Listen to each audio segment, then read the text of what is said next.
Sean crossed his arms and clutched his body tight as he sat, legs extended into the corner of his one-room apartment.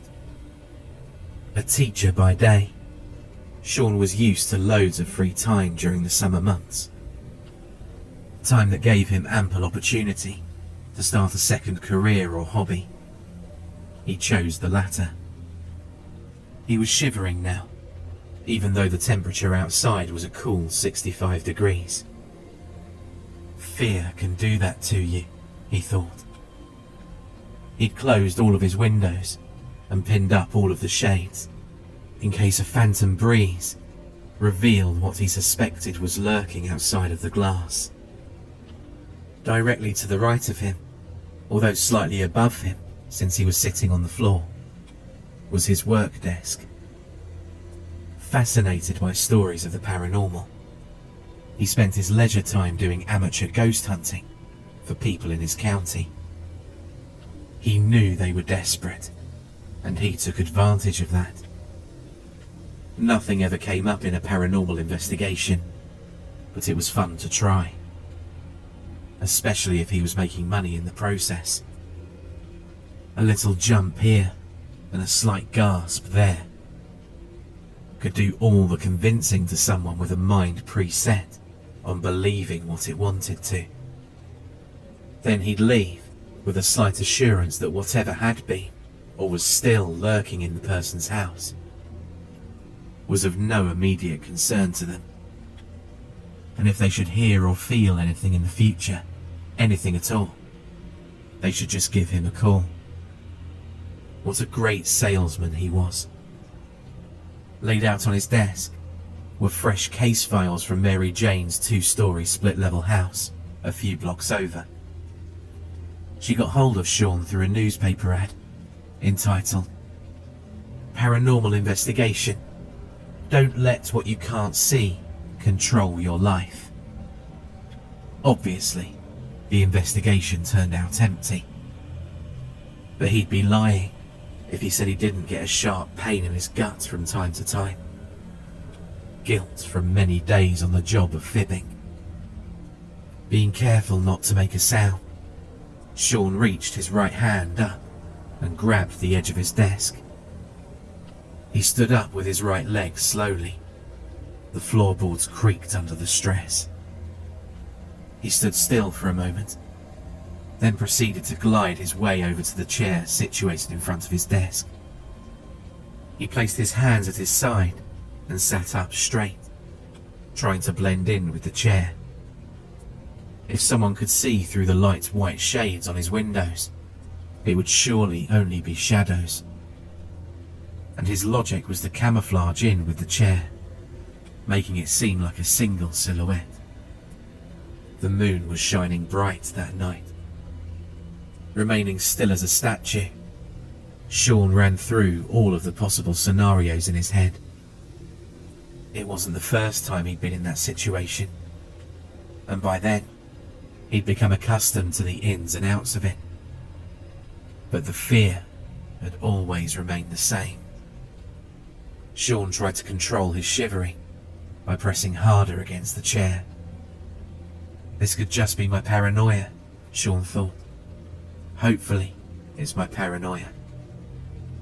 Although Sean wasn't a religious person, he was praying nonetheless.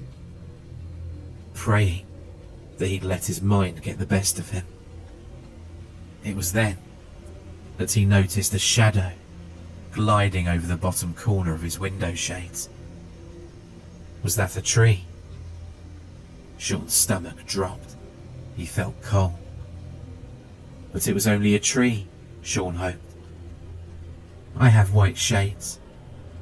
The moon emits light, and objects like trees can distort that light, casting it on my plain white shades. Like the way people make faces out of their hands with projectors. Yeah, that's it. It's only a tree.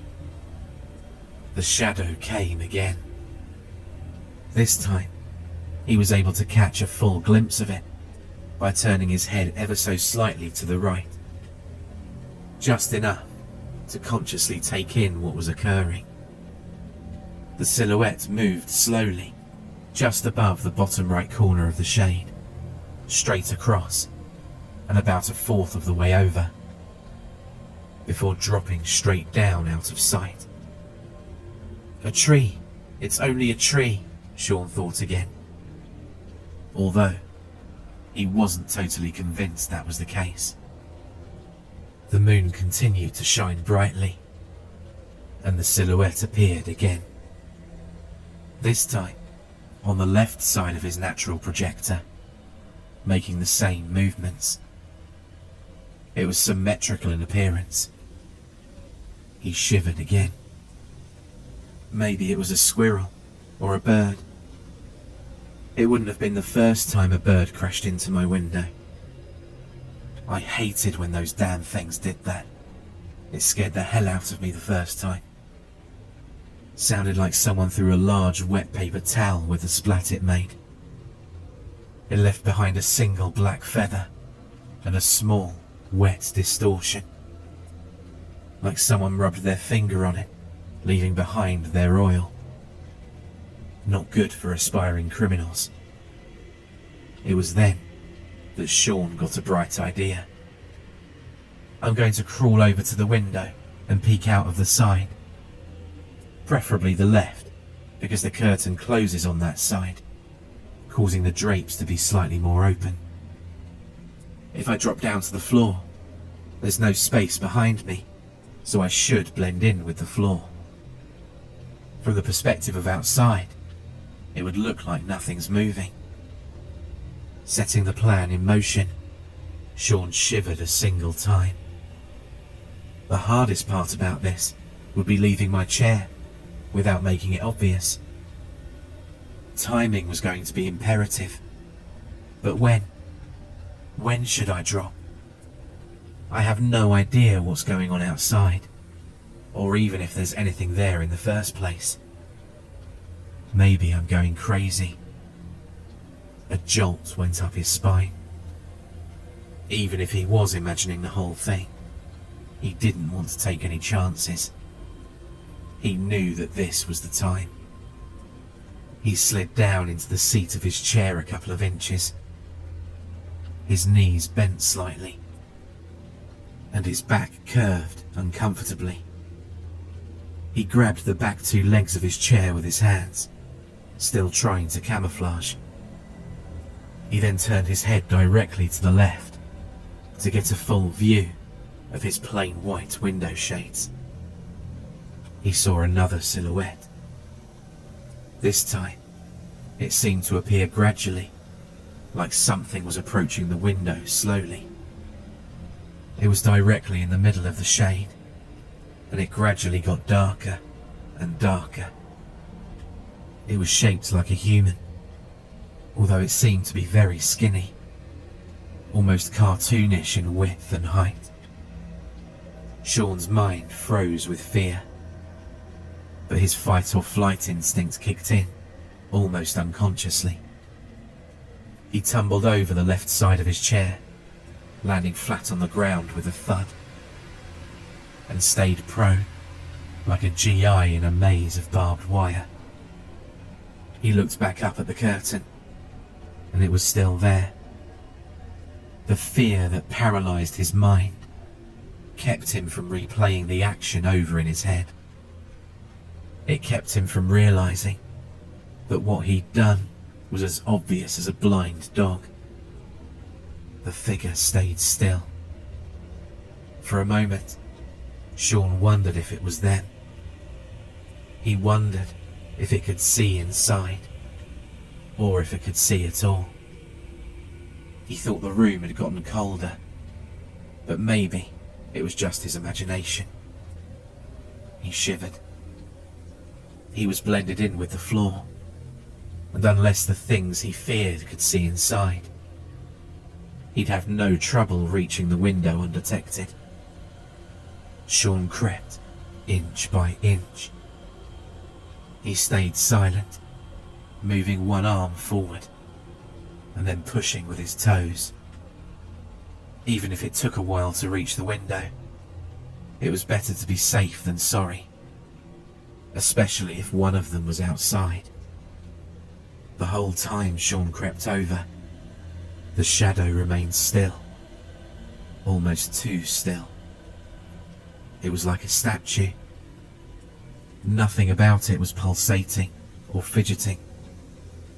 For some reason, in his mind, he flashed back to the old vampire movies, where the creature would be standing still outside the large glass windows of its victim, watching over them as they slept. During their most vulnerable time, it would strike. The tension was building up in Sean's body. He was almost at the window. No more than a few more movements, and he'd reach his destination. He reached out to test the distance to the wall. It was dark in the corner of the room. The rest was full of moonlight, making the black spots even more pronounced, like tunnels into the abyss, like unknown vortexes with unknown destinations calling his name. The figure in the center of his window was still there. He shimmied his body over to the wall. He swore he saw the shadow move. He realized that when people are scared, their bodies become ultra aware of everything. Even the slightest movements and sounds become amplified 100-fold. Some say that the greatest error of the human being is consciousness. The ability to question everything, to reanalyze past decisions, and to anticipate future endeavors. Those dilemmas become infinite loops in their minds. Once a problem's solved, another one pops up, even more pronounced. This leads to another and another, until anxiety takes hold. A great gift, but also a curse. He tried to rationalize what he saw in his mind. Sure, it could have moved. It would actually make more sense for the object to move than to remain still. Life is loose and fluid. Death is hard and stiff, like a leaf. He stuck to his conclusion that it was a tree branch, or a raccoon, or a bird. But he'd never seen a raccoon or a bird that large before. That figure took up almost a fifth of the window shade. It had to be them. Suddenly, his senses amplified by fear. He heard a vibration coming from his desk. It was his phone. He always kept it on silent, but the vibration carried itself throughout the room. It was as loud as if it was ringing. He could feel the vibration through the desk, through the floor, and into the center of his body. It reminded him of nightclubs, when the bass was so pronounced, he could feel his insides vibrate with the music. Suddenly, the figure dropped. It didn't leave the way it came. It dropped downward out of sight, like it was standing on a crate that got pulled out from underneath it. He bolted over to his phone, still staying close to the ground. He grabbed it with his left hand, reaching above the desk.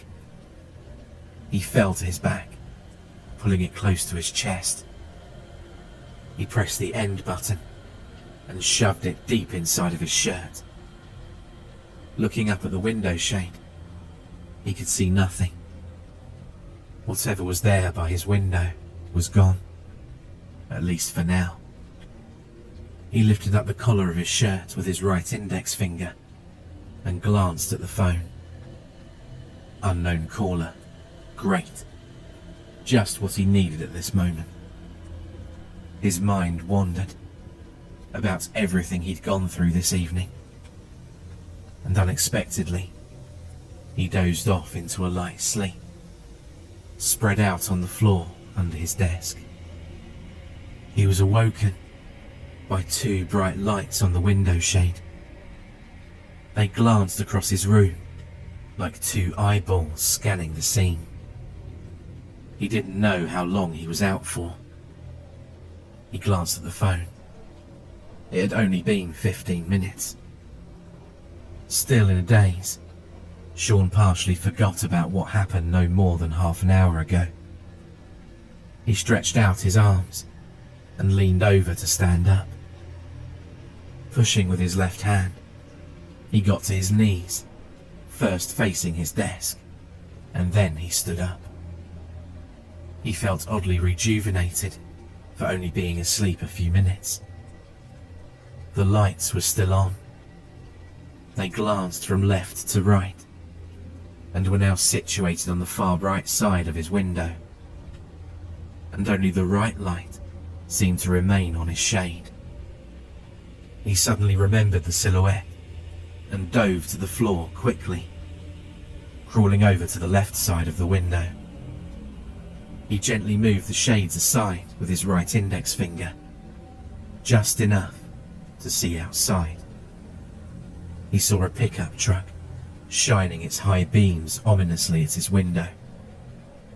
He crept a bit closer and rested his chin on the small ledge under his window, where various family portraits were situated. He glanced down at a picture of him and his brother for a second, wondering what he was doing at this very moment, most likely asleep. He then looked up and realized that the pickup was on his lawn. It was at least 20 feet away from the street, and he could see the dirt trails it left behind in the wake of the rainstorm earlier in the day. The landlord's going to be pissed. The driver remained unseen. From the bright gaze of the lights in his direction, the cabin remained pitch black. He thought about the dark corners of his room in the night. He thought about the abyss. Sean glanced out to the street and scanned his environment. It was black, except for the moonlight shining through the trees. Everything seemed normal. There were a few lights on in the apartments across from him, most likely from Sarah, who worked in customer relations for a large computer company, specializing in the foreign market. His eyes scanned from the truck right across the apartments ahead of him and onto the forest to his left. It was then that he noticed footprints leading from the woods across his neighbour's property. He started at the woods and followed the footsteps to his lawn, each one more pronounced than the last in his mind. They had even strides, somewhat longer than the average human, but it was their shape that caused a sharp pain in Sean's lower abdomen. They seemed to have 4 appendages. The left and right ones were long, almost double the size of the middle 2, which were close together, like someone placing their middle and ring fingers together. The 2 outside appendages were further apart from the middle ones, and the heels were slimmed down to almost a point. He couldn't tell how large they were from his window, but they seemed rather lengthy, comparing them to the bushes against his building. He gazed slowly at the pattern.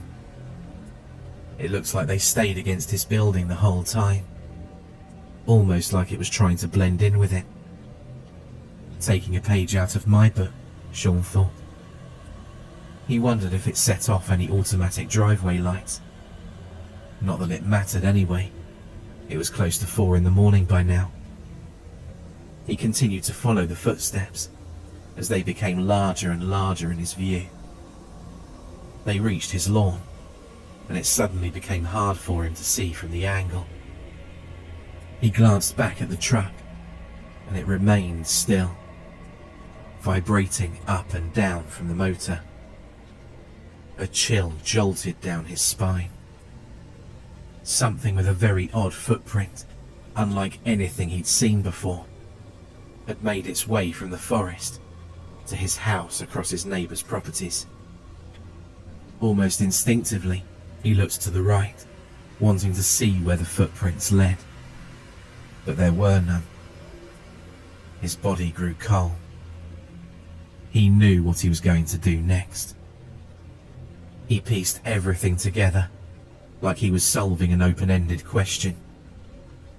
If Johnny has 6,000 apples, and he gives Shelley 2,000, then Shelley gives Johnny back 50. How many are left? If the track started on the left and continued over to him, but they weren't visible on his right, then they either took a different path, or it was beneath him. He suddenly realized he was sweating. His body was shaking uncontrollably, and a sense of paranoia came over him. It was so easy. All he had to do was look down. Look down at the ground under his window. He stared straight ahead again, at his neighbour's apartment, the one who worked with foreigners. She wasn't being hunted, he thought. She was calm as a monk. He then quickly turned and looked behind him. Nothing. Just darkness. Just the empty voids of darkness in the corners, calling to him, surrounding his moonlit room. He then slowly turned his gaze back to the truck, and he noticed it had stopped vibrating, but the lights were still on. Someone's in the car, or was. The thought brought some comfort to him, but only for a moment. He held his breath and slowly tilted his head downward.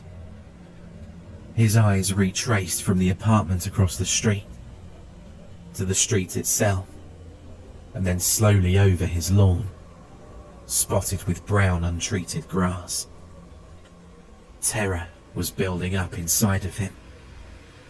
He wanted to grab the shade hanging over his head and use it to shield his eyes, like his girlfriend would do when watching scary movies. He finally got to the patch of dirt that started the small garden under his window. Everything was normal.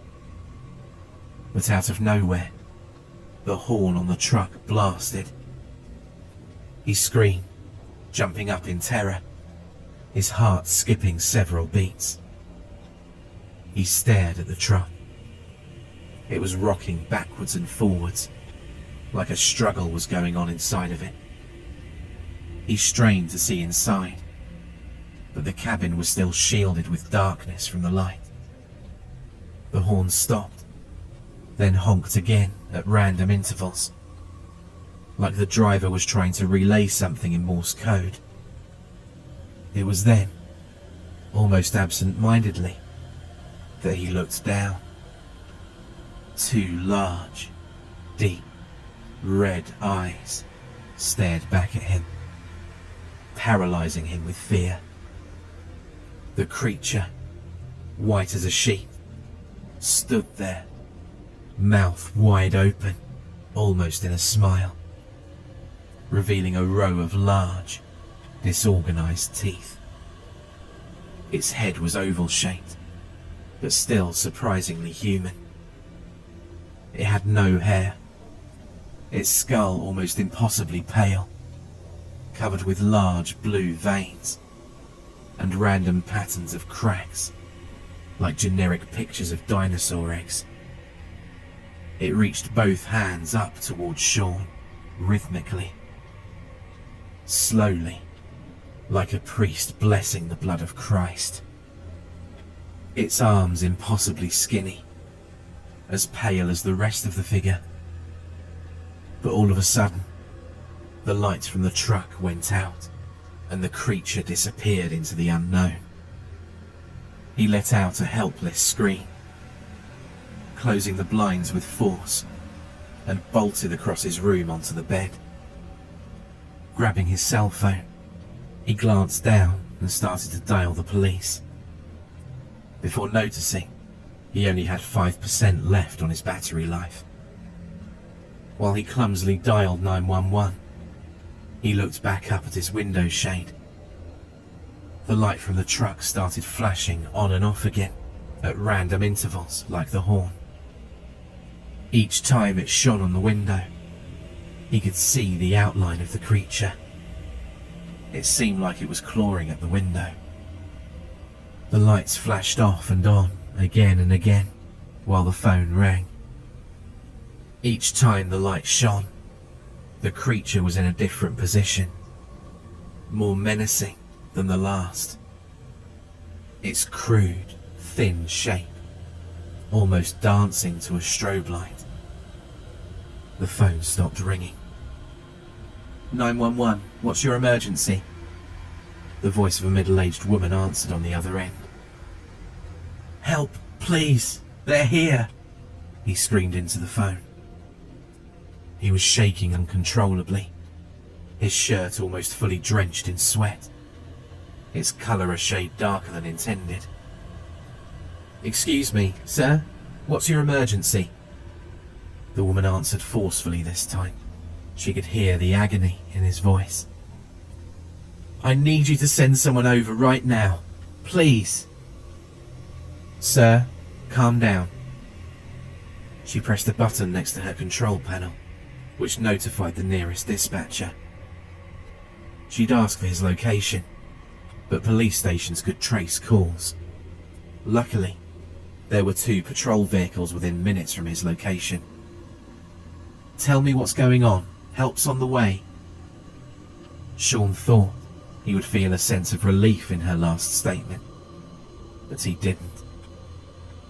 He put the phone on speaker so he could glance up at the window. No need to be sneaky now, as they already knew he was here.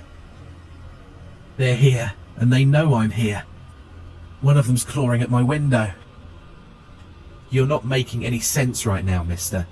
Who are they? He thought for a second, and answered to the best of his abilities. His words came out hastily. To be honest, I don't know. A couple of buddies and I were investigating this abandoned warehouse in the woods, near my house. We do ghost hunting as a hobby, you see. Nothing ever comes up, we just do it for the rush. It's a fun hobby, you know?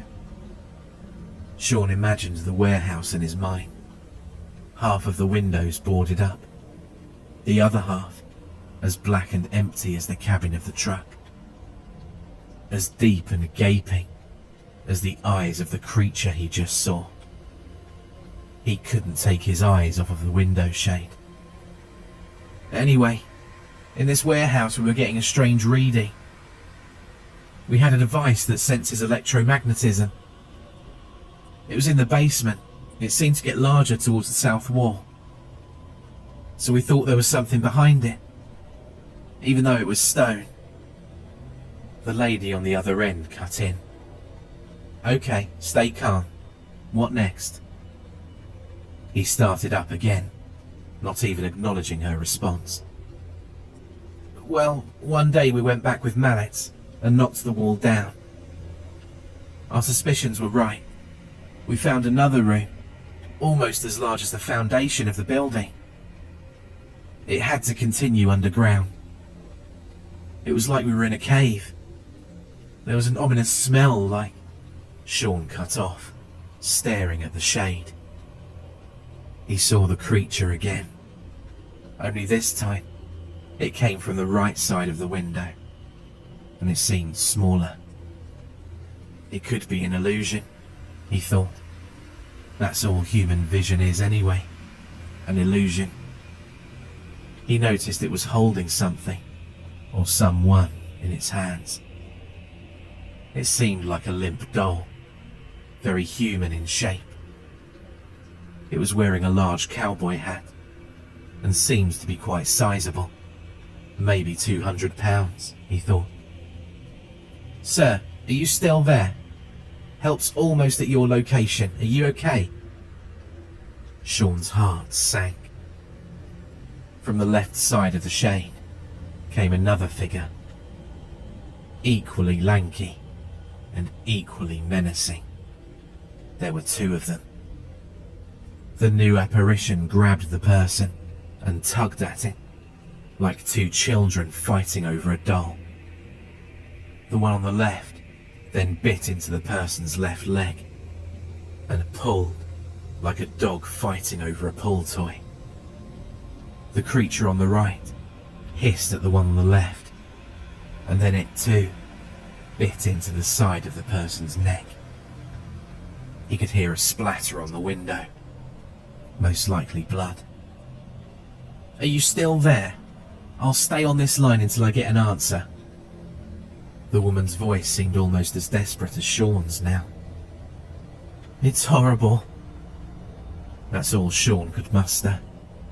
Just enough to respond to her question. Just enough to let her know he was still alive.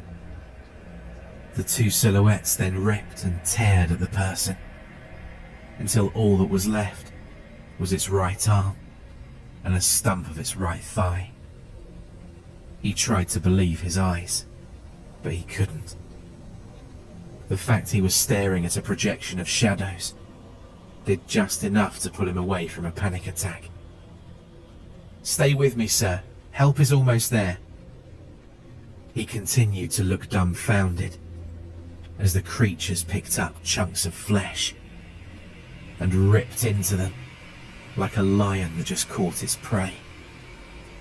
They stopped after a few moments and then dropped the body, their faces turning towards the window, where Sean lay on his bed against the wall. The curtain and the window were the only things saving him now. He was drenched in sweat, his body shivering, and he could feel the adrenaline pumping through his head, getting a rush of blood during each pump of his heart, which was now running a marathon. Then he heard them. The sirens. "Oh, thank God." "Stay with me, mister. It's not over until it's over. Are you still okay?"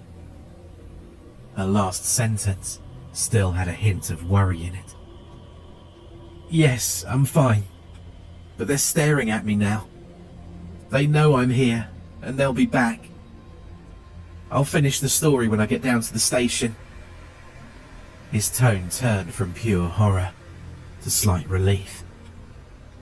It was almost over. The nightmare was almost done. He could barely see the lights of the police cars driving down his street. They got larger and then pulled up to his house. As they did so, they fully revealed the shadows the figures cast, and the creatures turned round. He could now see them as clear as he did when he was staring into their eyes. He looked up and down their skinny, naked bodies. He was finally able to get his wits about him. "Freeze! Don't move! We have you surrounded!" The forceful voice of the police amplifier shattered the silence like a crash of thunder inches away. For a moment, Sean felt even more terrified. He grasped his legs even harder now, in anticipation. "What the hell?" Before the officer could finish, they darted towards the left side of his window and out of vision. He could see the officers were following it with their searchlight. Sean, now almost fully relieved, walked towards the window and opened up the blinds. He could see the redness of the sky. It was almost dawn. Red sky in the morning, sailor's warning. His window was covered in random smears of blood. He looked down and saw a half-consumed corpse of a person, most likely the driver of the truck. The police light dashed back onto the window and blinded him. He almost fell back from the impact, like someone had flashbanged his room. "You're safe now, sir. You can come out now." Whoever they were, they're gone. We've got a lead on them. Sean knew they didn't have a chance of finding them. No one did, except for him. He ran over to his door and opened it slowly. He placed his right forearm over his eyes as the spotlight was still on him. He turned his head to his left and saw the mauled corpse of the truck driver. His torso was slit open, his left arm about a foot away from where his head used to be. Beyond his body, he could see the footsteps in the damp soil of the garden. They then trod off into the woods. At one point, they forked off to the left, most likely their escape route. The oddness of the shape of the footprints didn't bother him now that he'd seen their faces, their whole complexion. He'd looked into their eyes and saw their soul, or lack of it. The police officers beckoned him towards them. As Sean walked past the truck, he could see blood spatter on the inside of the windowsill. He could finally see inside the dark cabin, revealing that it didn't actually lead into the abyss. The other officer was examining the vehicle. "My God," the officer muttered as he ran his flashlight up and down the vehicle. The bed was empty, save for a few long planks of wood. "I've never felt so sorry for someone in my whole life, buddy. Best believe that." Sean didn't know if he was talking to him or his partner. Either way, he was very relieved to be safe. He approached the officer calling his name. He was a tall, skinny man with a very stern complexion. He sported a very prominent moustache that hid his upper lip. Sean glanced over his name tag. "Mike." "You all right, son?" Officer Mike said. "When we got that call, we just assumed it was a routine break-in or robbery. What the hell were those things on your windows, son?" Sean looked down at his feet and let out a sigh. Turning his head to the left, he took note of the truck once again. He noted the cool breeze of the early morning and the chirping of mating birds. He turned his head back towards Officer Mike, opening his mouth slightly with the intention of answering his question. But he never did.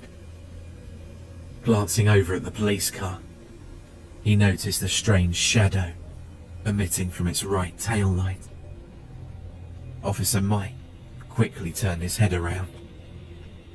A skinny, pale, white hand crept over the light and scraped against the car.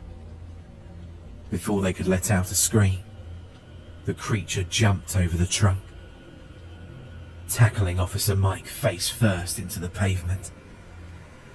It appeared to be sniffing the officer. It then looked up at Sean, still crouched over the unconscious policeman, its meek hands grasping his uniform. It smiled at him. Now, there were no windows to protect him. For more terrifying creepypasta horror stories, check out the playlist or the video on screen.